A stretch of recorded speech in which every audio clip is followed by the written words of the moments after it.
Oh my goodness, I love your logo. Oh, thank you. Who designed it? Actually, I did. I didn't expect to use it for so long. But Seriously? yeah, there it is. Wow. I really like it. Glad you like it. So this is my office. Okay. Where all the magic happens. It's really beautiful. Thank you. It's really beautiful. Thanks for inviting me in. Thanks for coming.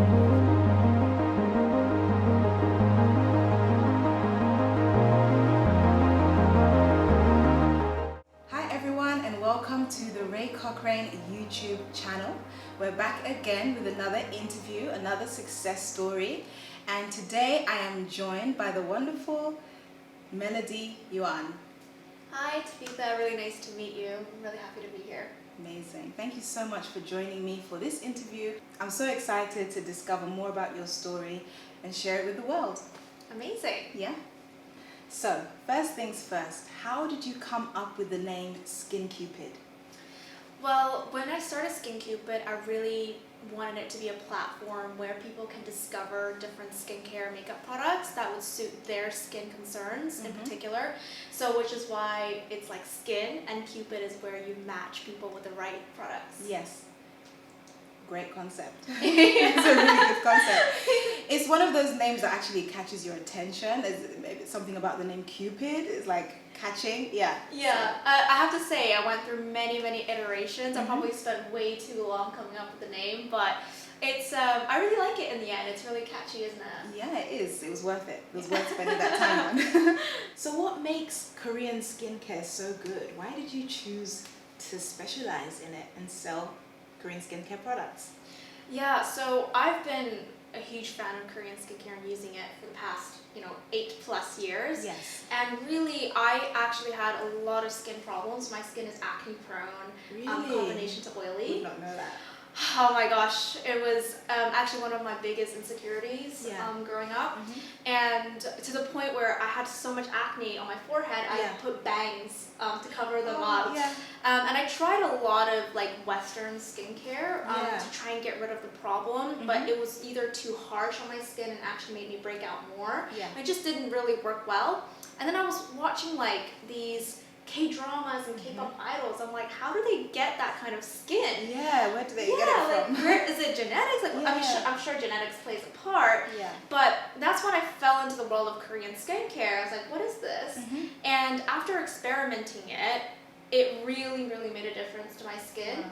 And the reason why Korean skincare is kind of so different is ultimately the philosophy behind it, right? Yeah. Western skincare is more like, okay, you've got pimples, you gotta get rid of them. So you go and buy like an exfoliating acid, you like slap on everything on your face to fix it. Yeah, and it's more like reactive, like have a problem, you solve it. Yeah. Whereas Korean skincare focuses on the skin health, so that your skin is healthy and strong so that the problems never arise in the first place. Which is where the glass skin, the 10-step skincare routine kind of comes in. 10 steps. Yeah. Yeah. Yeah, your face. 10 steps. You don't need all 10 steps. No, I think I have like maybe 4 steps. Oh, that's perfectly fine. Yeah. Like, you don't need 10 steps whatsoever. But the key is to really find the products that you would really like, your skin likes, and targeting your specific skin concerns. Yeah. And I would also say that because in Korea, skincare is almost in everyone's like identity, in everyone's like lives, and mothers teach their daughters and sons how to take care of the skin from a very young age. And Korea is very focused on beauty as well. Definitely. So if you go to Korea, there's like skincare brands left, right, and center, and there's a lot of competition. Yeah. So what that usually does is these brands will invest so heavily in their R&D and develop the most innovative like ingredients, the most innovative formula. So they're always competing to be the best. And also because there's so much competition, the price point isn't as high. Right? So you're getting really amazing formulas at a really affordable price point for what you're getting. And that's ultimately making skincare accessible for everyone, because skincare is essential in Korea. Yeah, in Korean culture. Yeah, exactly. Yeah, it's a culture. I love that. Honestly, I don't think skincare should be a luxury. No.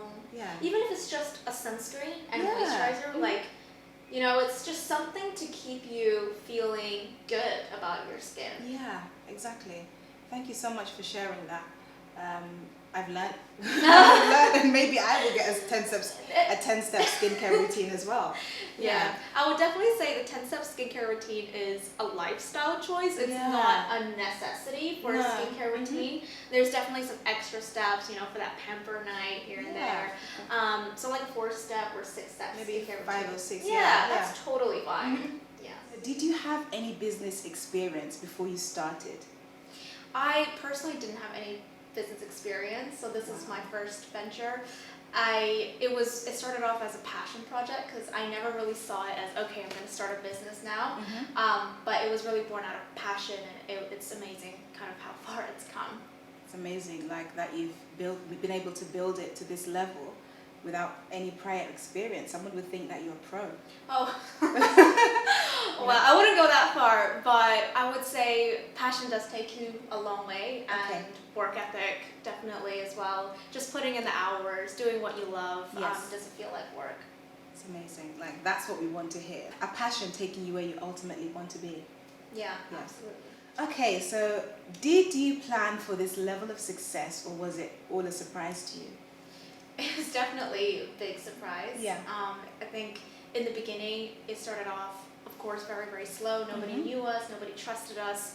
And I think over time, we've built such a loyal customer base who referred their friends. And with the rise of TikTok as well, I just never thought it would become the way it is now. Wow. So do you have any employees or outsource any services? Yeah, I mean, I would never have come this far without a lot of people helping me. So basically, we've got 2 employees working in the warehouse, helping manage, pack, and also look at the inventory. And then we've also got a marketing lady that's joining in September, but she's been interning at Skin Cupid for like the last 6 to 8 months while she's graduating from uni. So it's amazing to finally have her on board as well. And yeah, we outsource some services like SEO and Google paid ads to agencies, and they've done such an amazing job with the work. That's amazing to hear. Yeah. It's really good to hear. I feel like you've got like a really good head on your shoulders in terms of business acumen, and just like, I don't know, that's why I asked you, like, did you have any experience before? Because like, you're investing back into the business in order to see it grow. So yeah, I think a really important part of the business, like I said before that I never thought it would ever become a business. It was always a passion project. So with a passion project, I never looked to make money from it. So even now, like, it's been 1 year and 8 months since I started, and I haven't taken out a single penny from the business myself. Yeah, so every single penny's been invested back into the business, to a new stock, to hiring people, to getting more services on board. So I guess that's where the passion side comes in. Yeah, of course. And you can really tell. Like, when I look at your social media, I can tell that there's a lot of value shared as well. It's a passion project for you, but you're also displaying that to people. Like, there's a lot of, we'll get into the social media after, So we kind of went over this question a little bit, but I was going to ask you, how do you manage your logistics in terms of postage and packaging? Yeah, maybe you can go a bit deeper into that. Yeah, so obviously in the beginning, I used to pack and write and post it. I used to go with my little trolley to the post office like every single day. It was like a 1 hour, like journey back and forth, and also queuing. So that was really, really manual. That's how we did it in the beginning. But then over time, as we grew, we met the threshold to get Royal Mail for collection. So they come every day at a certain time to collect all the parcels from the last 24 hours. And then we've got, obviously employees in the warehouse just packing and sorting out the orders. And I sometimes go and help out and pack the orders as well. So that's kind of how we manage it today. Very good. And I guess it was quite a simple progression from like doing it yourself to having them collect. Yeah, I think, I definitely think it was a big it almost felt like such a big milestone. Really? Hitting, because It is actually, yeah. I would say that was the biggest pain point in the business. Mm. The fact that, you know, obviously we were growing, which was amazing. Yes. But those trips to Royal Mail Post Office was, I mean, I made such good friends with the postman, Yeah. but it was just, you know, sometimes we'd have to make 3 or 4 trips a day. Wow.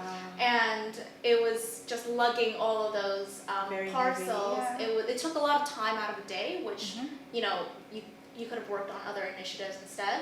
So it definitely was a huge milestone to hit when Royal Mail came to collect. Very good. I kind of feel your pain because as I was sharing with you before, I used to kind of sell online, but I don't think I ever got to the level where it was like 4 times a day, maybe twice maximum, but it was heavy. It was and, heavy. it was every day.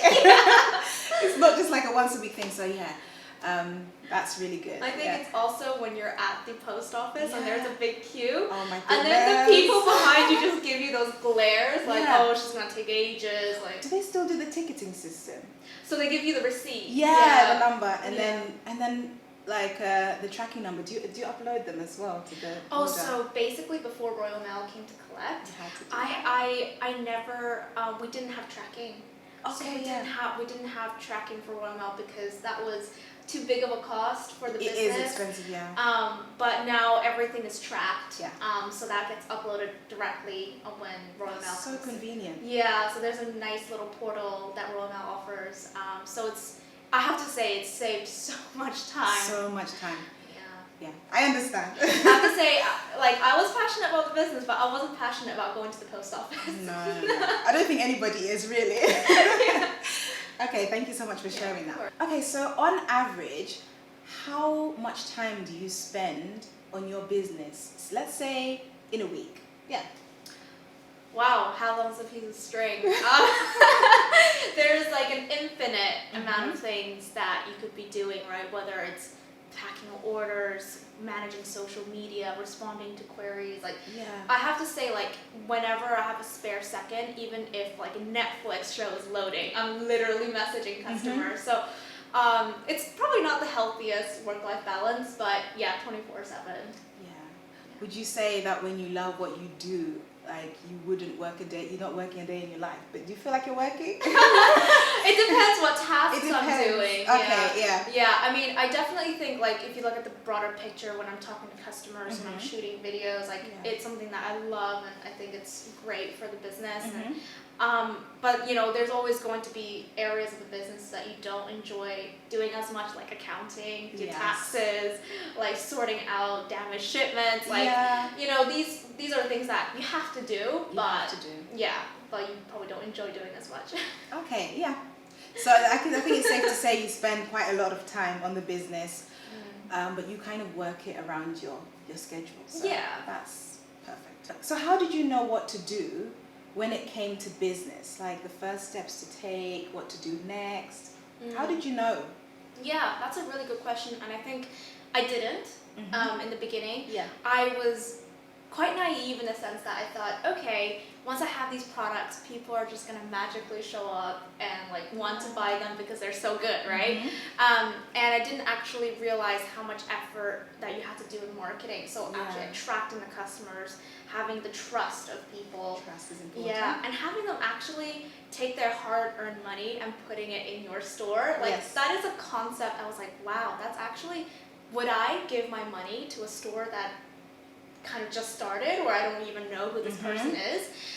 So in the beginning, I think a lot of it was trying to figure out how I can get more customers, how can I build trust, Yeah. and that was through, you know, once the products are here, getting traction on social media. Yeah. And that's kind of how the business built from the start, because we didn't have money to invest in all these like advertising, all these marketing companies. Yes. So it was a lot of the traffic in the beginning was organic, and that was how the business really started off. Wow. It's amazing. That's definitely a success story. So guys, I hope you're enjoying this interview so far. We are now going to move on to social media, and let's talk a bit more about building trust and all the rest. Thank you for watching part 1 of this interview. Please stay tuned for part 2 where we dive deeper into exactly how Melody was able to grow Skin Cupid and scale her business exponentially through Instagram